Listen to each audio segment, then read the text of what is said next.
Deuteronomy 5, verse 12. Observe the Sabbath day by keeping it holy as the Lord your God has commanded you. 6 days you shall labour and do all your work, but the seventh day is a Sabbath to the Lord your God. On it you shall not do any work, neither you nor your sons or daughters, nor your male or female servants, nor your ox, your donkeys, or any of your animals, nor any foreigner residing in your towns, so that your male and female servants may rest as you do. Remember that you were slaves in Egypt, and that the Lord your God brought you out of there with a mighty hand and outstretched arm. Therefore the Lord your God has commanded you to observe your Sabbath day. And now we'll go to Hebrews 4, 1 to 11. Therefore, since the promise of entering his rest still stands, let us be careful that none of you be found to have fallen short of it. For we also have had the good news proclaimed to us, just as they did. But the message they heard was of no value to them, because they did not share the faith of those who obeyed. Now we who have believed enter that rest, just as God has said. So I declared an oath in my anger, they shall never enter my rest. And yet his works have been finished since the creation of the world. For somewhere he has spoken about the seventh day in these words. On the seventh day God rested from all his works. And again in the passage above he says, they shall never enter his rest. Therefore, since it still remains for some to enter the rest, and since those who formerly had the good news proclaimed to them did not go in because of their disobedience, God again set a certain day, calling it today. This he did when a long time later he spoke through David, as in the passage already quoted. Today, if you hear his voice, do not harden your hearts. For if Joshua had given them rest, God would not have spoken later about another day. There remains then a Sabbath rest for the people of God. For anyone who enters God's rest also rests from their works, just as God did from his. Let us therefore make every effort to enter that rest, so that no one will perish by following their example of disobedience. This is the word of the Lord.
Father God, thank you that we have your word, that you've made yourself known to us, and now may your Spirit be at work in us and help us to grow in our understanding of who you are, and just help us to delight in what you've done for us to save us. Father, help us not to chase after the things of this world that can just tire and burden us, but may we be reminded of the rest that we have in Jesus, but also may those who don't yet know of Jesus find rest in him today. Amen. 21-year-old Matiz Herodolt, at the age of 21, got an internship at the Bank of America. He had a 7-week internship. He was a part of a family that expected you to excel in your job. As he said about this internship, he wanted to impress the boss. He wanted to leave a good impression. And so in 2013, he made the news because he worked 72 hours straight. He pulled all-nighters. But why did he make the news? Because he didn't stop working. And what stopped him from working is that he worked too much and he dropped dead. A 21-year-old. Lauren, imagine Lauren, she's works hard because there's a bit of anxiety and fear about tomorrow. She's nervous about what 1 year looks like away, let alone 20. Am I going to have enough money to retire? Am I going to have a secure job next year? And so she puts extra work in to impress her boss. She's afraid of what next year holds, and so when she goes away on holiday, she takes her work laptop, she checks her emails and does a little bit of work on the side just so that her boss can see what she's doing. Because the worst thing that could happen is you go away on holidays and you're not needed. Or maybe there's Stephanie who's, was told during her HSC, find the job that you love. Find a job that will give you meaning and satisfaction. She found that job, got that job, but as time goes on, the job wasn't as satisfying and freeing as she thought. And to combat that, she starts working long hours, extra hours. And before long, she finds herself working every day because she's trying to find satisfaction and meaning. We live in a very fast-paced society. Unlike any other time, we have things available to us 24/7. If you're in the city, you've got shops open for 24 hours a day, 7 days a week. We can, from the comforts of our own home, work from the internet, from our home computer. We have the comforts of buying things on eBay or Amazon at any moment of any time, of any second of any day. And life is so busy. We have so many things in front of us. And yet, the health professionals are telling us that mental health is on the rise. People have their dream jobs and yet they're not as happy as they once were. As a culture, we know that it's not healthy to work 7 days a week. Eventually something will break if you don't stop. We know that it's not healthy to just keep working, and yet we don't know what to do about it to stop.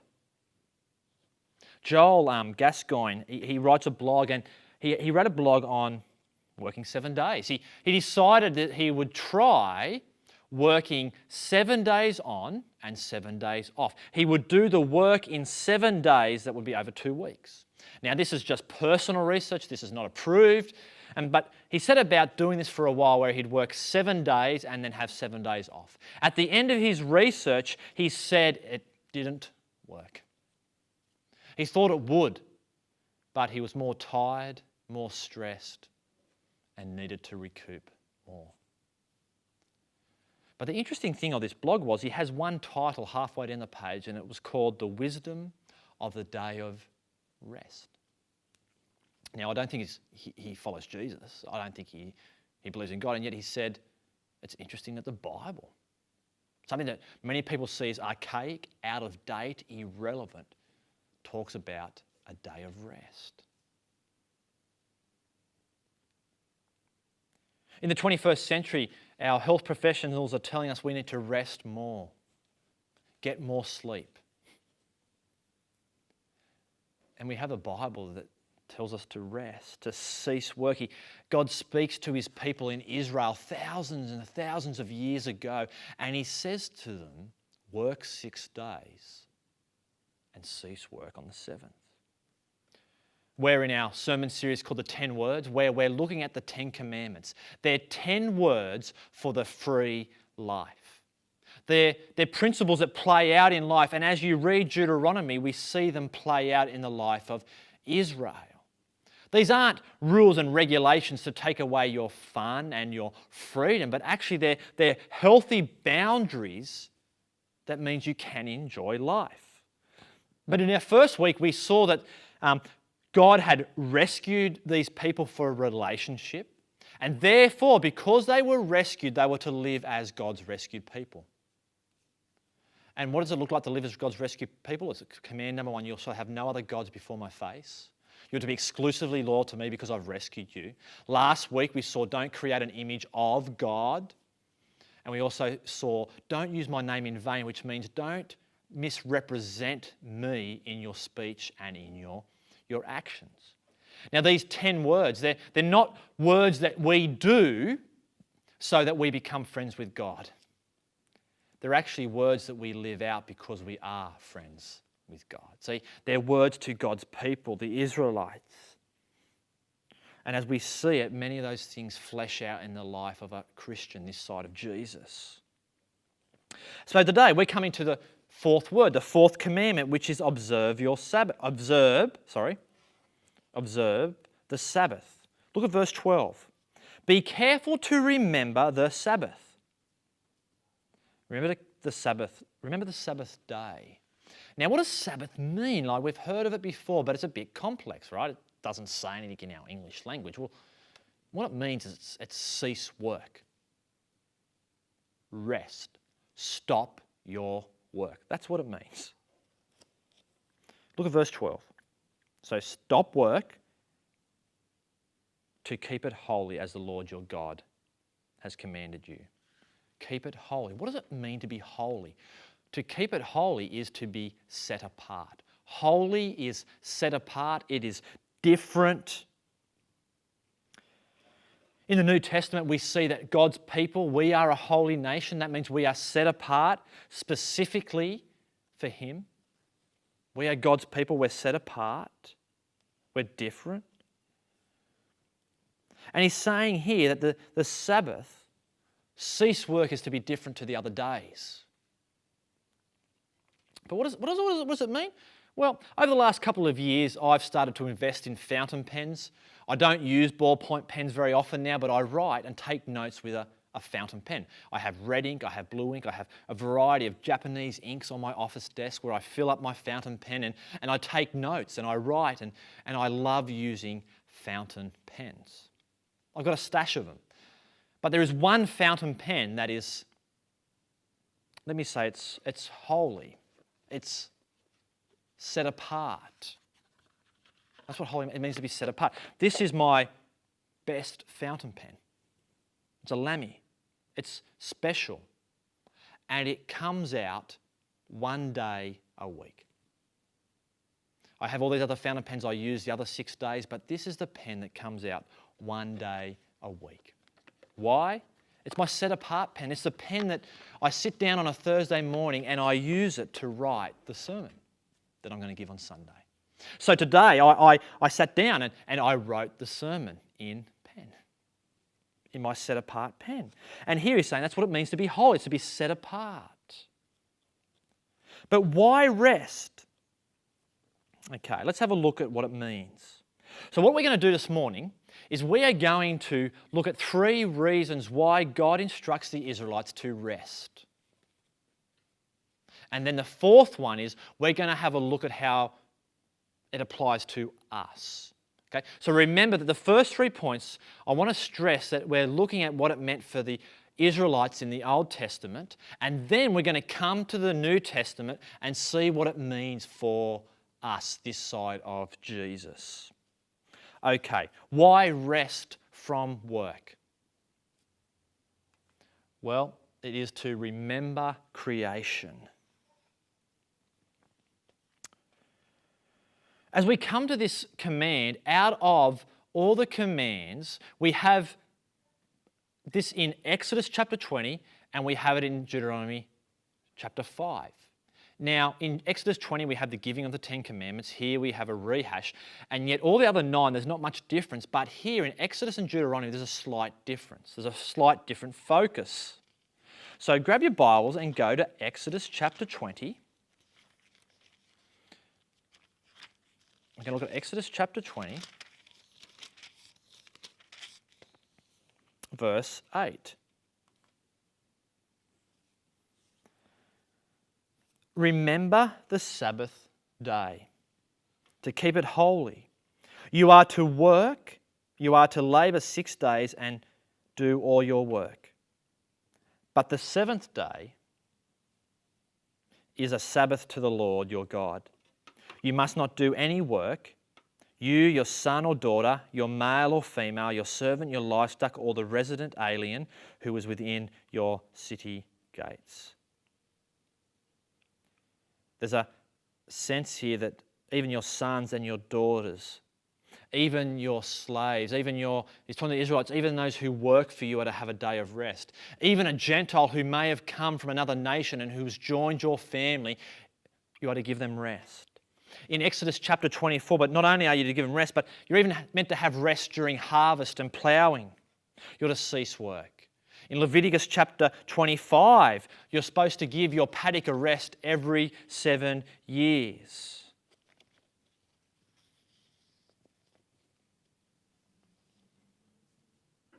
But here in verse 11, let's have a look for the reason though. Here is the reason why. For the Lord your God, for the Lord made the heavens and the earth, the sea and everything in them in 6 days. Then he rested on the seventh day.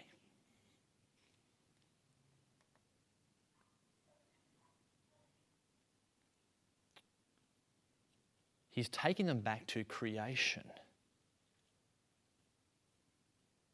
Now, God created in 6 and then on the seventh he rested.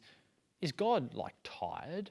Was he pooped out? Was he exhausted from all that he had done? Well, he's God, isn't he? He's above all things. He spoke and he created.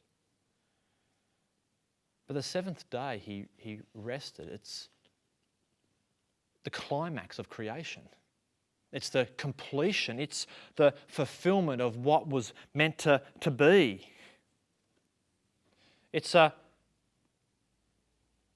place where Adam and Eve were in God's presence. So there is no 8th and 9th and 10th day. It's the climax where Adam and Eve were with God in the garden. They were resting in God, in His place, under His wonderful rule. But as you know, what happens? Well, Adam and Eve, they're tempted and they rebel against God. And what happens? They are removed from God's rest. They're removed from God's place, and they now want to rule themselves.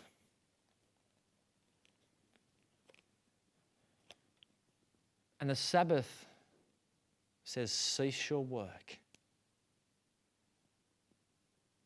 Remember creation, but also there was work before the fall. Adam and Eve were working and tilling the ground in the garden.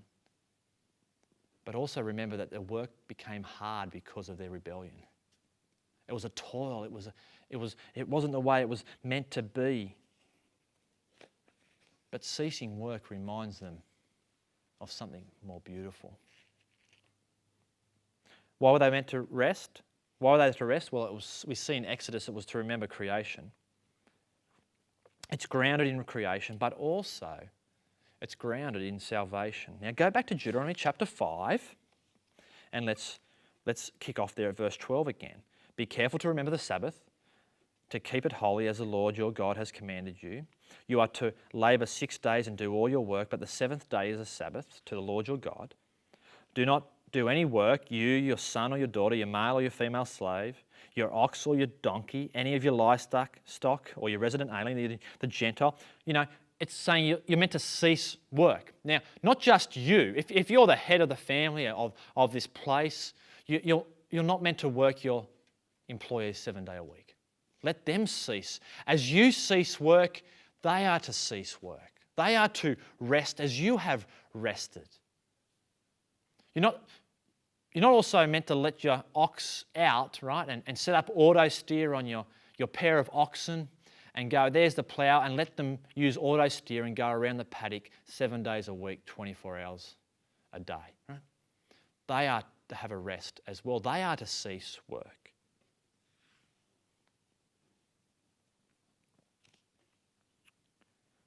But what grounds it? Verse 15. Right? It grounds it again. Remember that you were a slave. Remember that you were a slave in Egypt. You were oppressed, you were afflicted, and you were worked 7 days a week. But look what I have done. I have rescued you. My mighty hand pulled you out. I worked to save you.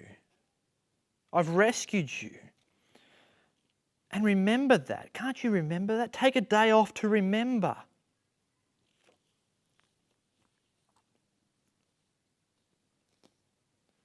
I rescued you to be mine. So take a day, cease work. But also remember that they're standing on the edge of the promised land. They have been promised a land flowing with milk and honey.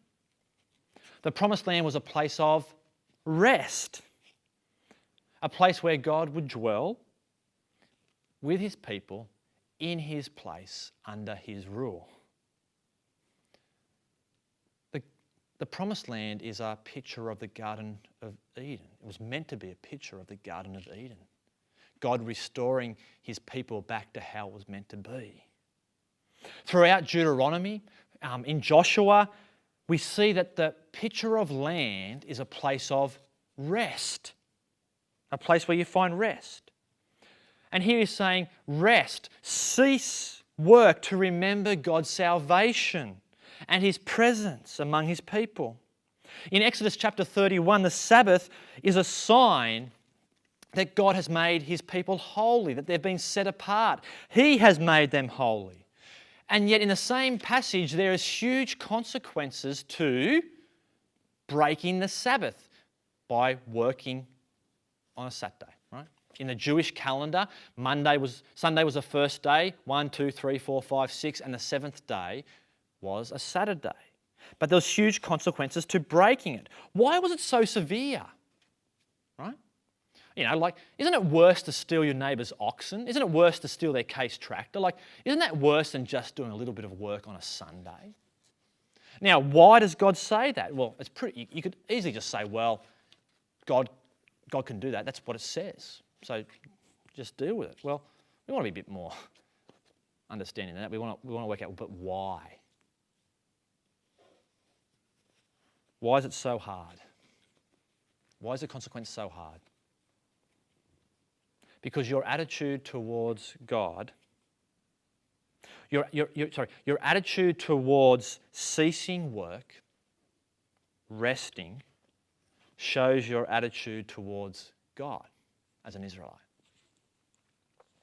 Breaking the Sabbath was basically saying, I don't want to be a part of the people of God. It's saying, I don't want a relationship with God. Not ceasing to rest was saying, I'm not interested in your salvation. It's actually saying, it's denying that you've been saved. So they were to observe and to remember the Sabbath. Here's 2 primary reasons. Here's the primary reasons. They give it to us in Exodus and in Deuteronomy, to remember creation, completeness, fullness, what it was meant to be, but also to remember salvation, to be reminded that you were once enslaved to work 7 days a week. You were enslaved to the Egyptians, but I've set you free. Now, the third one's not quite as obvious as the first 2. But the third one is, why rest? To guard against idolatry. To guard against idolatry. You know, because it's COVID-19, you know, the boys have been home, we've been eating plenty of food, there's food's going out of fashion so quick out of the pantry. I'm going down to Woolies a fair bit. And something that I've noticed since COVID-19 is that when you go to Woolies, guess who's standing there? There's a security guard. There's a security guard who's standing at Woolies, who walks around the aisles. Why do you have a security guard? So that you feel safe. The security guard's there to guard. It's to make your experience feel safe and secure. It's there to protect you. A security guard is there for your protection. And here, observing the Sabbath is a way to guard against idolatry. I had a friend who would say, I don't live to work, I work to live. And as I got to know him, it's true. He really was okay with just working to live. But I don't think that's just the general culture of the central west of New South Wales. I think it's the other way around. We work to live. Sorry, we live to work. We live to work. We work and we find our meaning. It's in our jobs that we find our satisfaction. It's in our jobs that we try and work out our identity. It's in our jobs where we gain our meaning, satisfactions, and our jobs have become everything. And maybe as Christians, they may have even become carved images. And before long, our jobs, our careers, they enslave us to our job. And there was a danger of becoming a workaholic thousands of years ago as well. Remember, he's talking to the Israelites. But these Israelites, they're standing on the edge of the land of milk and honey, a land flowing with it. Imagine going in there. Imagine the crops. Imagine the fertility. Imagine what you could do with the land. And it wouldn't take long to start working 7 days a week. To start getting more out of the land than what you need. That it wouldn't take long that your farm and your career would soon just overtake you because there was so much opportunity. And there's no coincidence that command number 4 comes after 1, 2, and 3. You shall have no other gods before my face. Our job can come before God. It doesn't take long to create an image of that we need to have a really good job to worship God, and we use that to do that. It doesn't take long that we start representing God the wrong way by working 7 days non-stop and showing that we're not actually finding rest in Him, but we're actually finding rest in our work. But God warns. God uses Moses to warn these people in Deuteronomy chapter 8 about this. Be careful that you don't forget the Lord your God by failing to keep His commands, His ordinances and statutes that I am giving you today. Don't forget them. When you eat and are full and build beautiful houses to live in, and your herds and flocks grow large, and your silver and gold multiply, and everything else you have increases, be careful that your heart doesn't become proud, and you forget the Lord your God who brought you out of the land of Egypt, out of the place of slavery, saying, listen to my words. They're freeing, but if you forget them, you're going to forget the salvation. You're going to become arrogant and proud. And it's so easy, isn't it, in the 21st century for us to become arrogant and proud, to go, I've earned what I've got. I've put the hard yards in. I've worked 7 days a week. But see, it's a guard against idolatry. Now, it's not the silver bullet that's going to protect you. It's not guaranteeing you that, if I only just work 6 days, then there's no way I'll commit idolatry with my career. But to cease work actually helps remind you that the world keeps spinning without you. So, there was 3 reasons to cease: to remember creation, to remember salvation, and to guard against idolatry. So here's the question: what are we to do though in the 21st century? We're not in the Old Testament. We're this side of Jesus. How are we to apply this command to remember the Sabbath to our lives this side of the cross? The first thing we need to be reminded of is that when Jesus came, everything changed.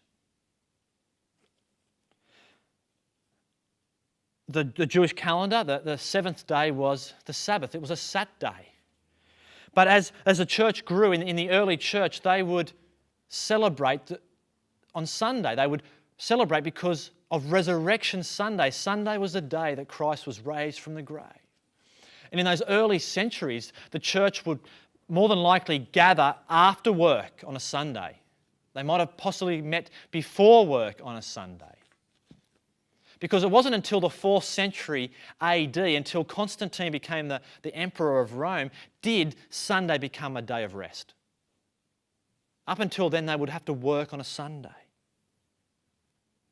So what are we to do with this? How are we to apply this command? Is it binding on us like Israel? Now, 9 out of the 10 commandments are pretty well much used in the New Testament. They're explained and commanded through the New Testament in the Gospels and in the New Testament letters. It's applied. Paul applies it, Jesus applies them. However, there is one that isn't. Now, guess which one that is? It's the one we're looking at today. It's the Sabbath. So what are we to do? Now, the Sabbath has been one of those subjects that has kicked off much debate among Christians. We have two extremes. We have the extreme where people do not do anything. They won't even wash their plates or their cups. They won't even kick a football. So we have one extreme where we aren't to do anything and it is binding for us today. But then we've got the other extreme where they say it's not binding, it's got no way to be applied to our lives and we can do whatever we want and it doesn't matter about taking a day off. That's the two extremes. But what are we to do with this? Well, I think Paul's really helpful for us as we come to this subject so that we are gracious in it. In Colossians he talks about it, but I think Romans is a great spot to go. Romans 14 helps us to know what we are to do. Because as brothers and sisters in Christ, we are may come to different understandings of this. In Romans chapter 14, Paul helps us here. One person judges one day to be more important than another day. Someone else judges every day to be the same. Let each one be fully convinced in his own mind. I think he's helping us understand that some people are going to judge this differently and it's okay regards the Sabbath and what you do and what you don't. But let's try and ground it though so we have somewhere to go with it. Okay? Matthew chapter 5, Jesus says, I have not come to abolish the law, but to fulfill it. The whole law is fulfilled in Jesus. Okay. Point number 4. The Sabbath was a shadow of the greater reality. Okay? The Sabbath was a shadow of the greater reality. A shadow is not the real thing, but it represents something else. It shows us and reveals an outline. Whereas the Sabbath, it points to a greater reality, and the Sabbath is ultimately fulfilled in Jesus. In Matthew chapter 11, Jesus says, come to me all who are wearied and heavy laden, and I will give you... What is it? He will give you rest. Sabbath. Our rest today is found in Jesus. See, the physical reality of the Sabbath, of ceasing work, pointed to the greater reality of spiritual rest that can only be found in Jesus alone. True rest is found in Him and Him alone. The Promised Land was a place that looked back to the Garden of Eden, but it was also a place that looked forward to a greater. That looked forward to a greater. See, the book of Hebrews is a wonderful book for us to read because it helps us model, the book of Hebrews models to us how we are to read the Old Testament. And in Hebrews chapter 4 that Pat so wonderfully read for us, Now, we read a lot, but I'm only going to look at a couple of verses. I think Hebrews chapter 4 helps us on this passage. Hebrews chapter 4, verse 8. For if Joshua, now we go, hang on, we're talking about Moses here in Deuteronomy. Moses didn't get to enter the promised land, but it was Joshua who took the people in. Right? Let's have a listen. For if Joshua had given them rest, picking up this word rest. For if Joshua had given them rest, God would not have spoken later about another day. Therefore, a Sabbath rest remains for God's people. Now let's have a look at verse 10. This is a beautiful verse. This is the gospel. For the person who has entered his rest has rested from his own works, just as God did from his. What a beautiful picture of rest in Jesus. It's rest in him. See, when you're a follower of Jesus, as you trust in him for his finished work, you rest from your work. You rest from never ever having to merit and earn your acceptance before God, because Jesus has done it. He's done it for us. He is our rest, who takes us back to the garden. Sabbath is an invitation to rest in Jesus. This command, I think, is so helpfully put by Matt Fuller. He says it's an invitation primarily to rest in Jesus. Have you today, those of you who are listening, those who are regular at Forbes Baptist Church, have you found rest in Jesus? Have you found rest in Jesus? Because he's the only place we can find rest, eternal rest. I've been building this Lego table for the boys so that we can get our Lego under control. And as you've known, my wife says you don't do things in half. So I've built this Lego table. It's about 900 by about 1200. It's got drawers. It's made out of melamine and it's heavy. And so Wednesday night this last week, I decided, well, it's time for us to bring it into the house from the shed. So I got Al to come up and we got it up on its side and we picked it up. We lifted it up and we're going to walk it out the door and it's just like, whoa. We take one step, it's like, whew. Another step, it's like, whew. And we get halfway through the garage door and it's just too much to bear. The weight was too overwhelming. We weren't going to make it. There was no way that we could carry that weight and that burden. And so we had to place it down. And we had a trolley that carried it for us. And the only one who can carry our burdens is Jesus, who can take it from us and we are set free. We are not burdened by the weight of our sin. He is the one who is our substitute. He stands in our place. He carries our load. He pays that price so that we can be set free from the burden of sin, from our rebellion. But He also can set us free from the need to find our meaning and our worth in our careers. He sets us free from ever having to fear tomorrow about whether I'm going to meet up and meet the standard of my boss. He sets us free from having to worry about tomorrow and going on holidays going, well, do I need to check my emails every day so that I feel loved and needed and accepted?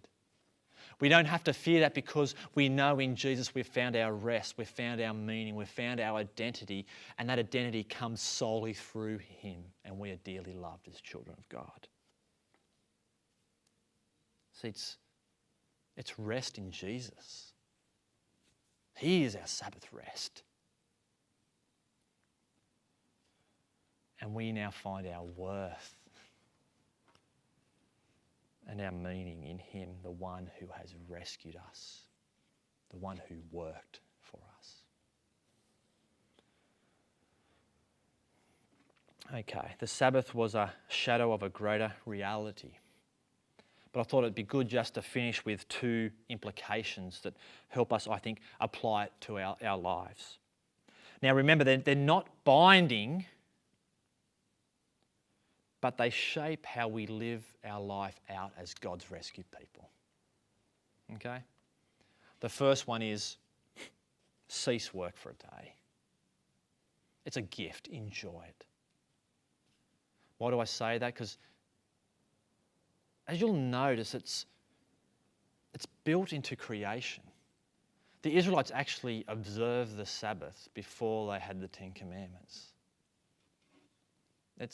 It's good for us. It's good to cease work. And in the 21st century, our physicians are going, yeah, it's good to rest. Enjoy it, it's a gift. Take a day off. How long? Take 24 hours off. Take a 24-hour period off from your work. Cease your work for 24 hours a day. And as you cease it, it actually helps you and guards you against your job consuming you and owning you. But also on your day off, don't look at your emails. Don't look at your phone. Use it to rest and relax. For me, Sunday's a day of work, right? So I take Fridays off. Friday's my cease work day. So when I wake up Friday morning, guess what I do? I don't check my phone. I sort of put that to the side, and for the rest of the day, till the next morning, I don't look at it. Now, when I first started doing that, there was times during the day that I'd check my phone and just, is everything okay? And you just go past and you check it, whereas now it's like, it's fine. And so Friday's a day where I cease work for 24 hours, cease work from my normal job. And I wake up Saturday morning and I have breakfast with the boys, and after that, that's when I clock back on. And there's something that's so amazing that I find is that in that 24-hour period, the world still turned over. People didn't need me. The world still functioned. Those around me were still okay. And I'm rested and relaxed. What day though? What day should I take off? Well, it doesn't really tell us, does it?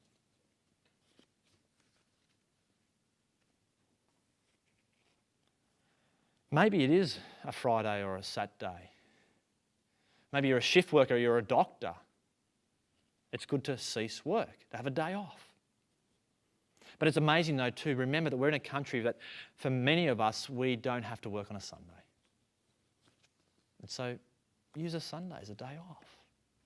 And you can meet with God's people, and we'll talk about it in the next point. But what does it look like? What does a day off look like? Is it just sitting around the home doing nothing? I think it's different for everyone.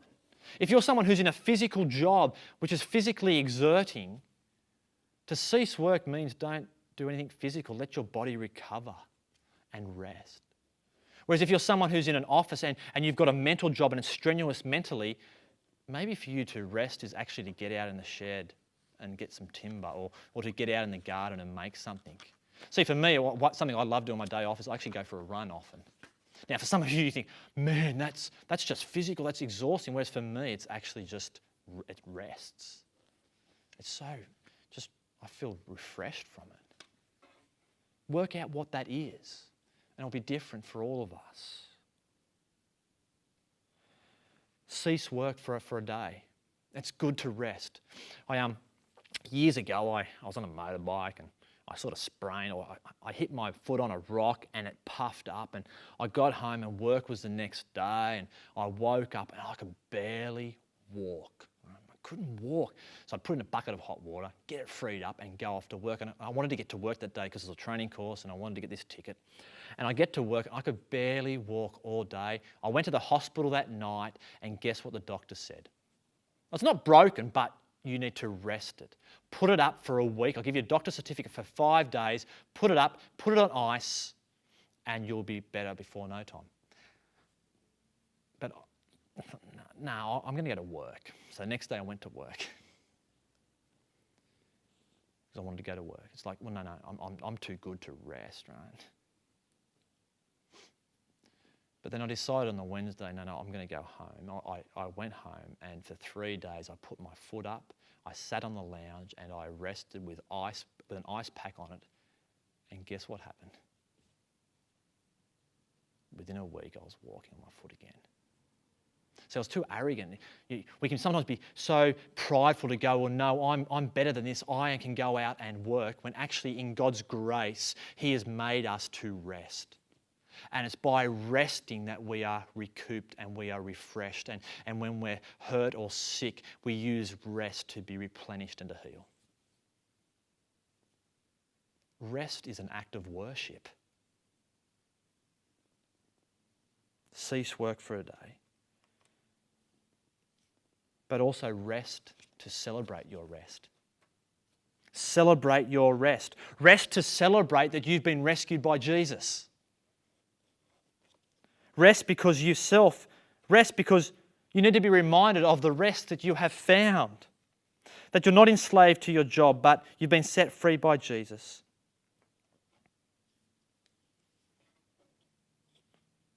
Why go back to being enslaved in Egypt? Why work 7 days? And if you're someone who employs someone, give them a day off. Make sure they're resting.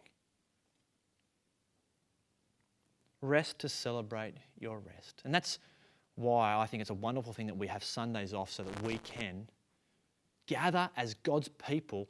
And what do? We celebrate our redemption. We celebrate who we are, that we've been set free by Jesus, and we come and we sing. That's one of the ways that we can celebrate on our day off. Come to church, because it's great. But also the Sabbath was a festival to the people of Israel. It's not a somber sort of just sit around and do nothing. It was eating good food. Have people over, celebrate, enjoy. Maybe it means going for a bushwalk, kicking a footy. It might mean going out and sitting by a river and enjoying the creation that God has given us around the town of Forbes, as we cease work and we celebrate that we have rest in Christ. May we be people who stop to remember Jesus' work. May we stop to remember what He's done for us. That at the cross, when He was beaten, abused, where He was smitten, where He was crushed for our iniquity, where He worked, so that we wouldn't have to work or merit our salvation, but so that we could come and find rest today in Him. Let's pray. Father, You are good and gracious. Help us to know of the rest that we have in Jesus. And I pray for those who don't yet know Him, that they'll come and sit at the foot of the cross and find rest in Him. Amen.